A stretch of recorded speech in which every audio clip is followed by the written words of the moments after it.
Hello and welcome to another edition of The Unconventional Grower on plot 14 somewhere in the big wide world. Today's video is a little bit about doing a bit of maintenance on the bench and a bit more of a harvest. Let's get to it.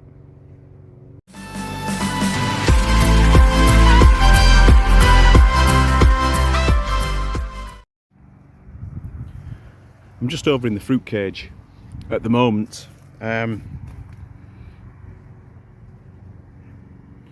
We'll try not to step on the apple, but I'm over in the plums just to see what's left.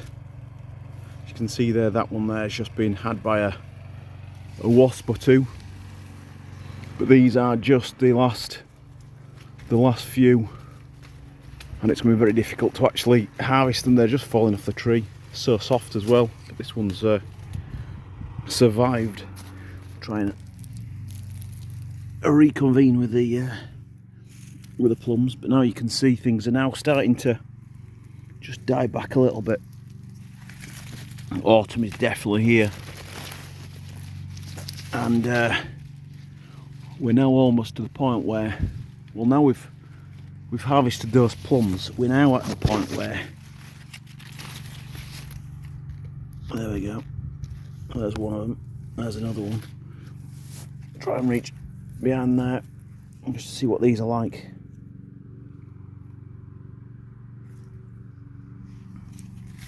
There's one or two that's just fallen as well. That feels quite solid. I'll get out of here and have a quick look at them. But just as I'm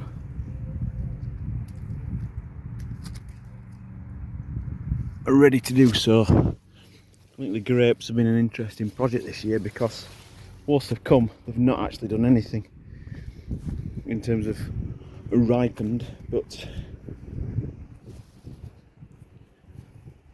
it's the first year we've got something of a decent size, so can't complain too much.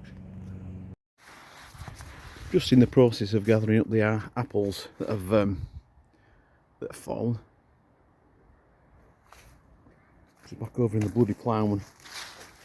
It's quite a number. I'm going to leave some of these smaller ones just to rot down. I'll collect this one from behind here. That seems a good one. There's one over there as well, which I might reach in for. There, two decent ones. I'll tell you what we'll do, as we just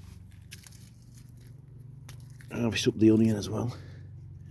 I really need to focus my attention a little bit more on the onion production, because over the last couple of years I've let the quality of them of the produce slip. So I think that's something that I need to focus on a little bit more.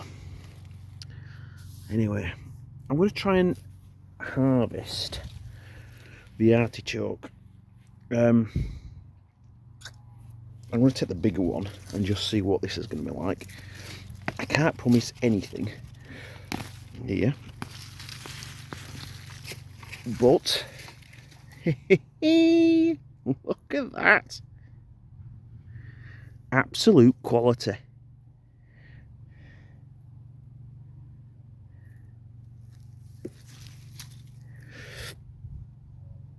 Well, that's a surprise, right? I'll just tidy this up and I'll show you my efforts.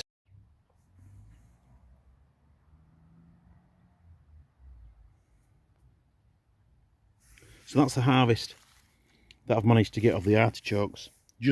Just taken two stems. I don't want to take so many.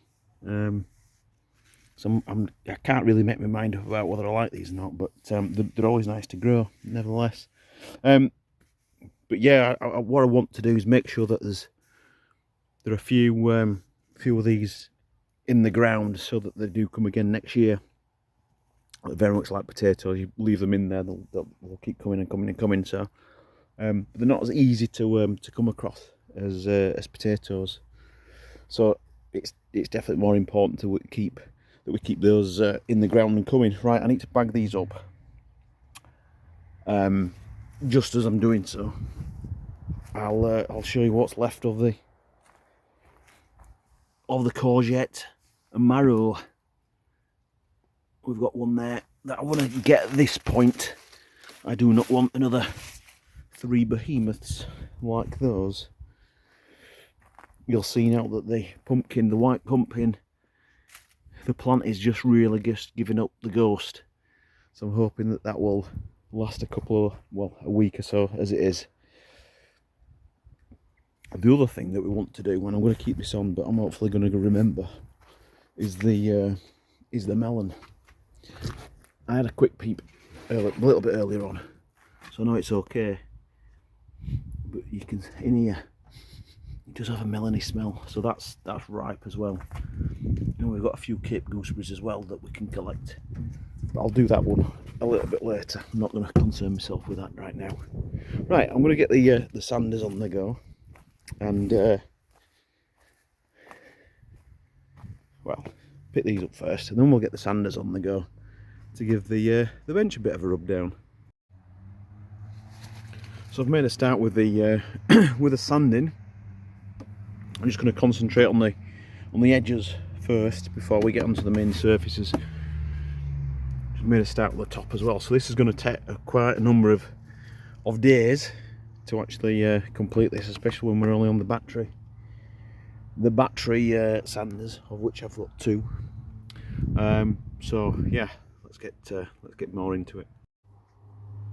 We're a little further into the sanding, and I've more or less got the top there into a position that I quite like. We've also got the side and the underneath there. Now that sander has just run out of battery. I'm onto the smaller sander at the moment. So given the amount of surface area to do, this is going to be a fair old task. So I think a couple of weeks we'll probably see this one through. Right, I'm going to call it a day for the sanding, but with 1 or 2 bits and pieces that we still want to get done. I'm just in the top bed in where the Cape gooseberries are, and I'm just finding now more of the fruits dropping off. Now the ones that are still green, what I'm doing with these is I'm actually splitting them open, such like to extract the seeds, just onto my hands like that, and then just rubbing them into the ground, just dispersing the seeds accordingly. I'm just going to take that plant out, and that's what happened with that plant last year. It was it's a volunteer. I tried to grow them from seed, bought the seed, grown 1 or 2 plants, but it was actually the volunteer that was the most successful. So like that's another one. I'm going to try and keep the Cape gooseberries to the top end of this bed, just like that again. Just get it in your hand, just rub it into the soil.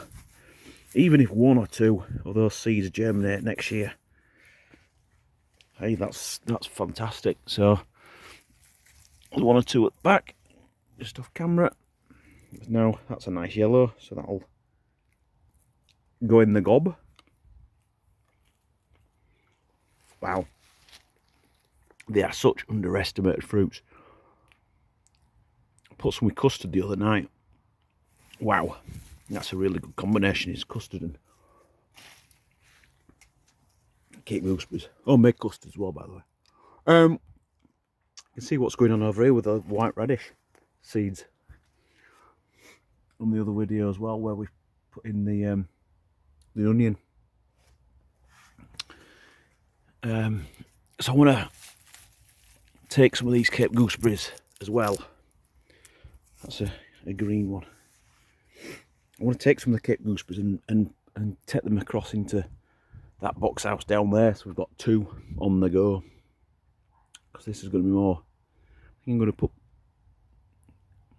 I don't know what I'm going to put in here. I'm thinking about cucumbers. We've done all right. Well, we've done this year. Cucumbers in this one. Cukes in here. Tomatoes over yonder. Tomatoes over yonder. I think let's stick with that. Just whilst I was looking at the sweet corn, I made an observation that we've got a bit of a flappage going on there. And obviously realised that we never put the battens on the bottom. Luckily I do have my stapler up, so I'll get that fixed before we depart for the day. But yeah, let's just bring you around to here. Now I'm hoping, yeah, that's alright, that's just about alright, that these hadn't gone too far. Nah, it's just about clinging on. I might have left these too long, which would be an absolute crying shame given the harvest that we got in one of the previous videos. But this one is nice and green. It's not brown, so that could yield something for us. I'll remove the plant shortly. 2 plants there. You can see the land cress as well as the carpet of strawberries. That's going to be an absolute delight next year if they stay true to the word and they can produce us some strawberries. I'm going to harvest all these actually, wash them down here, and then we can. I'm not going to open these right now. If I can get all the sweet corn out, then that leaves this bed open. So that's what I'll get doing now. Final bit now before we head home is just harvesting the 2 cucumbers and the melon. Still on the plant, but it's time that was oh, it smells good. It smells good. Taken away. 1 or 2 Cape gooseberries just on there as well, so they'll just get put in the pocket. And that's just about it. So thanks for watching. Join us again soon.